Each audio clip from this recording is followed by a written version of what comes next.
여러분 기억하실 겁니다. 지난해 세상을 떠들썩하게 했던 연인이 있었습니다. 그 얘기를 해볼까 합니다. 이인철 변호사님. 예, 가수 구하라 씨와 전 남자친구의 얘기인데 전 네. 남자친구는 헤어지자입니다. 네. 전 남자친구가 이제 경찰에 신고를 했어요. 지난해 9월에 무슨 일이냐? 구하라 씨한테 폭행을 당했다. 그래서 자신이 폭행당한 이제 사진도 공개가 됐는데 이 남자의 이제 얼굴이 막 핥혀져 있고 그래서 사람들이 와 구하라 씨가 저렇게 폭행을 했나 보다. 굉장히 이제 구하라 씨에 대해서 이제 안 좋은 얘기를 그랬었죠. 했거든요. 네. 근데 알고 보니까 구하라 씨가 협박을 당했다는 겁니다. 이 전 남자친구가 구하라 씨와의 그런 은밀한 사생활을 동영상을 찍고 이거를 이제 보낸 거예요. 그래서 구하라 씨가 이제 이별을 하자고 하니까 본인이 이제 이거를 알리겠다. 그래서 이제 언론사에 막 제보도 하겠다. 그래서 협박을 하니까 구하라 씨가 이제 무릎을 꿇고 이 남자친구에게 이제 잘못했다 이런 영상이 또 이제 공개가 됐거든요.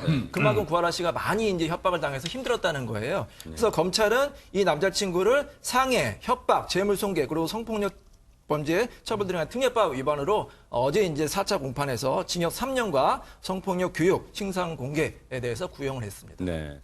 사실 이인철 변호사님 설명처럼 이 사건은 지난해 많은 사람들이 놀랐던 게 단순히 연예인 관련이라서 그런 게 아니라 충격적인 내용과 반전의 내용이 함께 있었기 때문인데요. 당시에 두 사람은 숱하게 경찰서 등을 오갔습니다. 당시에 출석했던 모습 보시고 이어가 보도록 하겠습니다.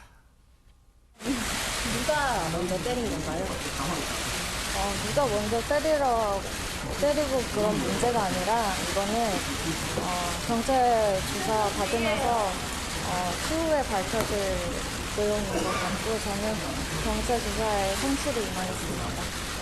남자친구분은 때린 적 없다고 하시는데 네, 어떻게 생각하세요? 감사합니다. 이거는 조사하면서 앞으로 해결해 나가야 될 문제라고 생각해요. 영장 기각됐는데 좀 심경이 어떠세요? 앞으로 조사 열심히 임하겠습니다. 그럼 영상은 혹시 왜 보내신 거예요?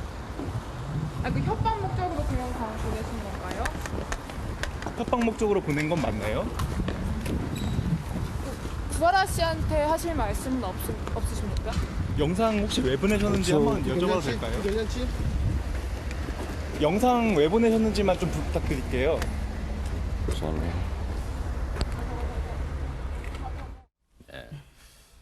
늘 그렇듯이 성실히 조사받겠다는 말 외에는 일절 답을 하지 않았던 모습도 보여드렸습니다. 그런데 보신 것처럼 영장은 기각돼서 그 말은 불구속 상태에서 재판을 받아왔는데 사실 김복준 의원님 구하라 씨 전 남자친구 최모 씨에 대해서는 혐의가 여러 개가 있잖아요. 많습니다. 네. 일단은 그 성관계에 관련된 동영상을 촬영한 그 부분은 이제 성폭력 범죄의 처벌 등에 관한 특례법에 문제가 되고요. 예. 아마 이제 카메라 등 이용 촬영죄 같은 걸 볼 겁니다. 그 다음에 이제 협박 부분도 있어요. 그 다음에 이제 그 상해, 그건 뭐 때린 거고요. 네네. 강요 부분은 뭐 구하라 씨의 지인으로 하여금 강제로 오도록 해서 본인 앞에서 무릎을 꿇게 유도했던 이런 부분, 이제 강요 이런 거 등등 있는데, 죄명은 굉장히 많은데 그래도 이제 이 법정에서는 변호인을 통해서 그런 얘기를 했어요. 뭐 서로 다투다가 감정이 격해져서 이제 물리적인 어떤 다툼으로 갔을 뿐이지 애초부터 상해의 의사가 있었던 건 아니다. 뭐 이렇게 얘기를 했고 여기서 인정한 거는 재물손괴, 문을 뻥 찬 거, 그 부분은 인정하지만 나머지는 뭐 인정할 수 없다는 취지의 이런 그 발언을 이어갔습니다. 아니 그러면 사실 재판 과정에서는 하나하나의 쟁점마다 이제 양측의 입장을 듣는 건데 김기혁 아나운서 궁금한 게 그게 있어요.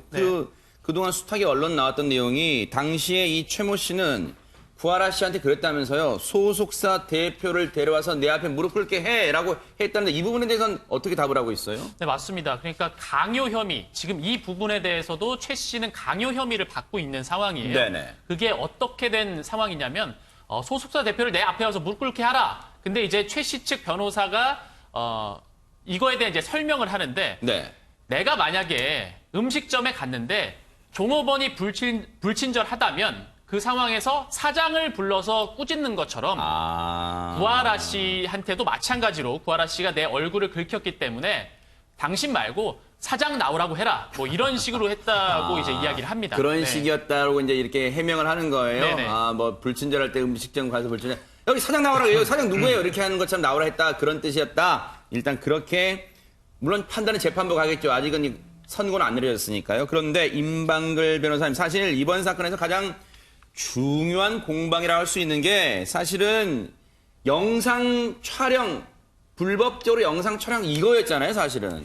그렇죠. 애초에 처음 이 사건이 불거졌을 때는 구하라 씨가 이 최 씨를 때렸냐 문제로 막 나가다가 쌍방이냐 이러다가 갑자기 확 뒤집어진 게 네. 진짜 이 영상 존재 우리가 모두 깜짝 놀랐거든요. 네. 지금 여기에 대해서 최 씨는 우선 이렇게 얘기합니다. 동영상, 내가 구하라 씨에게 보낸 동영상은 내가 몰래 찍은 거 아니다. 아. 구하라 씨의 동야에 구하라 씨가 더 주도적으로 찍은 거다라고 이야기를 하고 있습니다. 몰래 찍은 거 아니다라는 것과 합의했다는 거예요? 그렇죠. 합의하에 찍었다? 그다음에 나 유포도 안 했다. 내가 음흠. 언론사에 제보하겠다라고 하고 언론사에다가도 이메일로 컨택을 했지만 네. 구체적으로 내가 뭐 보낸 게 하나도 없다 이겁니다. 아하. 사실 이 두 가지로만 보면은 성폭력 처벌 특례법상 처벌할 수 있는 거지가 없어요. 그래서 검찰도 이 부분은 기소를 하지 않았고요. 지금 성폭력 처벌 특례법으로 재판을 받았지만 그 부분은 뭐냐면 검찰이 휴대폰을 조사를 하다 보니까 그 동영상 외에 다른 사진들이 나왔어요. 아하. 근데 이 사진들은 구하라 씨가 나 이런 사진 나는 모른다 이렇게 얘기를 한 거죠. 그래서 이 사진에 대해서 지금 기사가 된 거고요.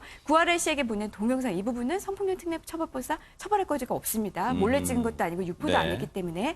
근데 문제는 네. 이거를 유포할 것처럼 얘기를 했다는 거예요. 구하라 씨에게 나 이거 너 연예인 인생 끝나게 해주겠어 라는 식으로 얘기를 하면서 영상을 보냈다는 건데 근데 이제 와서 지금 최 씨가 하는 말은 나는 내가 도대체 그걸 왜 보낸지 잘 기억을 못하겠다. 근데 내가 진짜 이거를 언론사에 제보했냐 안 했다. 네. 내가 정말 구하라 씨에게 금전을 요구했냐 그런 적 없다. 그러니까 내가 이거는 애초에 협박 의도가 없어.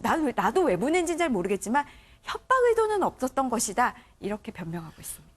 협박할 의도는 없었다고 본인은 얘기하지만 사실 그때 당시에 떠들썩했던 게 이 이메일을 언론사에 제보했잖아요, 이인철 변호사님. 그러니까 저는 이게 이해가 안 가는데 이 검찰 수사 내용에 의하면 이 최 씨가 이렇게 얘기했잖아요. 연예인 인생 끝나게 해주겠다. 그리고 뭐 언론사에 제보하겠다. 실제로 연락을 취했거든요. 네. 아니 이게 협박 아니면 뭐가 협박입니까? 아하. 연예인 인생 끝나게 해주겠다. 네. 구하라 씨가 연예인이잖아요. 만약에 이 영상이 만약에 공개가 되면은 얼마나 치명적인 거 특히 여성으로서 수치스럽고 정말로 치명적이거든. 이게 협박이 아니면 뭐예요? 저는 그래서 이 검찰의 구형 내용이 어떻게 보면은 조금 더 타당성이 있지 않나 이런 생각이 좀 듭니다. 그러다 보니까 이런 생각이 드실 거예요, 시청자분들도. 김기혁 아나운서. 네.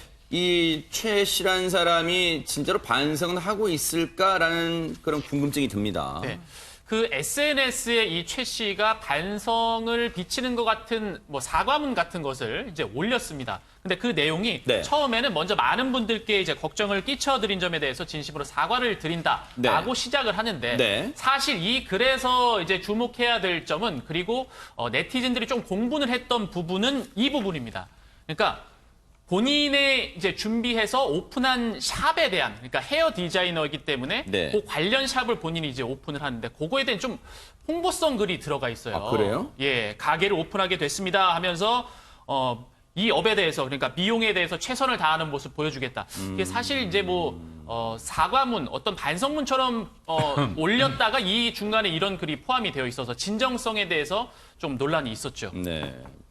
글쎄요, 이걸 뭐 자기의 또 먹고 살 걱정을 해야 되니까 이걸 홍보하는 걸 뭐 나무랄 수가 있겠냐라고 생각할 수도 있겠지만 사람이 뭐 어떤 말을 할 때는 때와 장소가 있다는 거잖아요. 그런데 이런 걸 꼭 해야 될까요? 물론 지난 5월 14일에 쓴 글인데 최근에 한 2달 전에 쓴 글인데 이런 글을 써야 될까 하는 생각 들 거예요. 그런데 어쨌든 지금까지는 이 결심 공판에서 즉 검찰이 구형을 내리는 결심 공판에서 최 씨 측의 입장을 저희가 많이 전해드렸는데 임방글 변호사님, 구하라 씨 측도 가만히 있지는 않았을 거 아닙니까? 네, 어제 이 구하라 씨가 직접 출석하지는 않았는데요. 구하라 씨의 법률 대리인이 출석을 했습니다. 그래서 재판부의 양해를 얻어서 이 피해자 측의 입장을 이야기를 했는데요. 네. 내용은 이렇습니다. 우선 최 씨가 구하라 씨에게 이렇게 동영상을 먼저 보내면서 연예인 인생 끝나게 해주겠다 이런 식의 협박을 했고 또 네. 뭐 언론 그 디스패치라고 하죠. 네. 거기다가는 진짜 이메일까지 보냈다. 네. 자, 이런 범죄를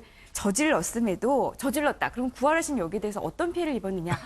영상이 지금 갖고 있는데 이게 언제 유포될까? 혹시 내가 유포되면 완전 나의 인생은 끝인데 이런 두려움에 떨어야 됐고요.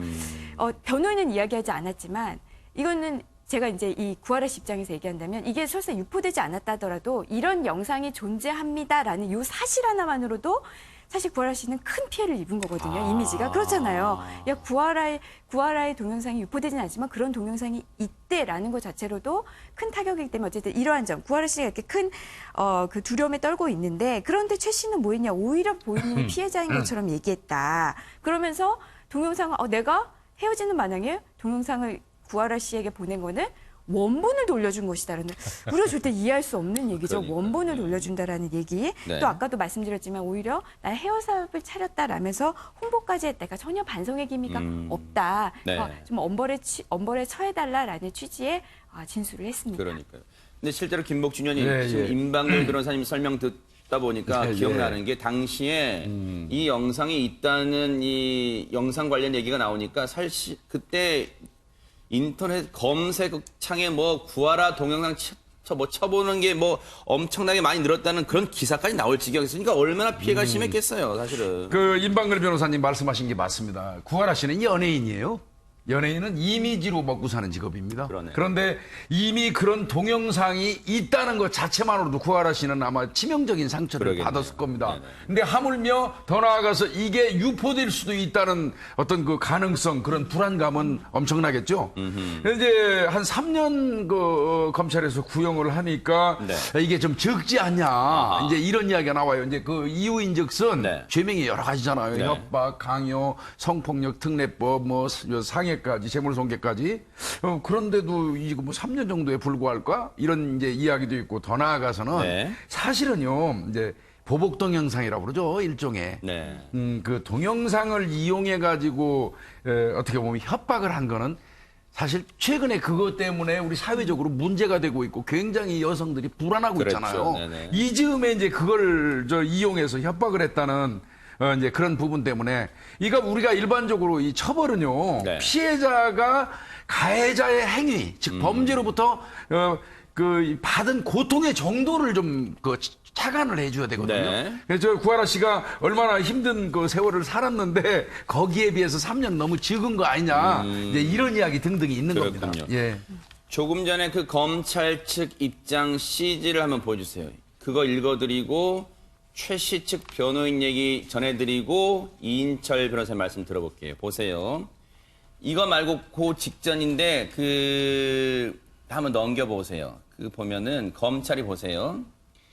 연인에게 앙심을 품고 협박하는 범죄는 피해자가 연예인이냐를 떠나서 누구라도, 그러니까 연예인이든 일반인이든 누구라도 엄히 처벌해야 한다고 밝히면서 징역 3년을 구형했어요. 그런데 이에 대해서 최 씨의 변호인이 어제 재판정에서 뭐라 했냐면요. 최 씨가 그렇게 파렴치한 사람인지 다시 살펴주세요 이랬답니다. 이인철 변호사님. 그러니까 우리 검찰이 잘 지적한 것 같아요. 이 사건은 이 피해자가 연예인이냐 아니냐를 떠나서 연인 사이에 또 이혼 사건 하다 보면 그런 경우가 있어요. 자기 남편이나 부인을 협박하는 경우가 있습니다. 어떤 약점을 잘 알고 있잖아요. 그걸 뭐 직장에 알리겠다든지 뭐 실제로는 뭐 그걸 유포하는 경우가 있거든요. 그러면 이 피해자가 정말로 큰 고통을 받는 거예요. 모르는 사람이 이렇게 협박하는 것도 아니고 그래도 한때 가장 자기를 사랑했던 사람이 협박하는 거니까 정말로 그 상처는 너무나 커가지고 이를 말할 수가 없을 정도거든요. 그래서 그걸 검찰이 잘 지적한 거예요. 그 연인 간에 이렇게 협박 범죄는 그만큼 죄질이 안 좋다. 그걸 이제 지적한 거거든요. 그래서 검찰이 3년을 구형했지만 보통 일반적으로 재판부는 검찰이 구형한 것보다 약간은 이제 깎여서 실제 선고가 나오지만 죄질이 아주 안 좋을 경우에는 오히려 높아지는 경우가 있거든요. 최 씨 같은 경우는 지금 전혀 반성하고 있지 않고 여러 가지 정황을 봤을 때 오히려 형량이 높아질 수도 있습니다. 한번 선고 결과를 지켜봐야 되겠습니다. 그러니까요. 오는 29일 날 이제 선고가 있습니다. 그것도 한번 뉴스파이터가 따라붙어 보도록 하겠습니다.